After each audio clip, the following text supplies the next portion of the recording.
Good morning and welcome. You're watching Times Now. I'm Nupur Talwar Surya. Top story this morning. 2 weeks ago, when Finmeccanica CEO Giuseppe Orsi was arrested, Times Now travelled to Italy to trace the intricate web of kickbacks paid to clinch the AgustaWestland deal. And our investigations reveal the secret documents unearthing deep connection between Finmeccanica's boss, 11 people and 4 Indian companies. Now, why is the government still pretending that it can do anything on the Indian angle of this massive scam?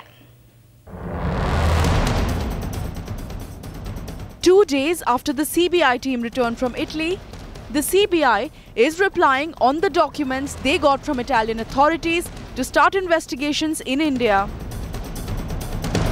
A preliminary inquiry has begun against 11 people, including 6 Indians, apart from Finmeccanica, a UK-based firm, and 2 Indian companies, also under the CBI scrutiny. CBI is likely to question all 11 suspects that they have named in the preliminary inquiry, but it seems that CBI is still dragging their feet because in the preliminary inquiry they can maximum question all the suspects and the witnesses. But had they registered the FIR, they could have not only questioned these suspects and witnesses, but could have also made searches, seized documents and also arrest people. In spite of investigating it for almost 10 days, CBI still seems to be unsure about the Augusta scam. In spite of investigating the case for almost 10 days, CBI still seems to be unsure about the AgustaWestland scam. Perhaps the CBI's hesitation to file an FIR reflects the tokenism that the probe into Armsgate looks like.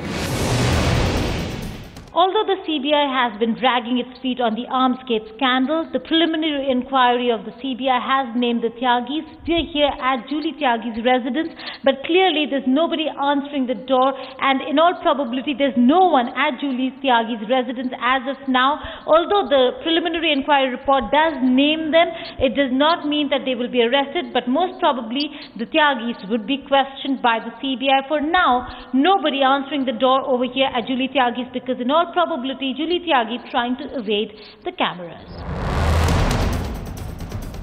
But unless the CBI puts its focus squarely on the local linkages of the Italian middlemen and grills the 6 Indians named, it might not realize that queuing up outside Italian offices only smacks of desperate tokenism.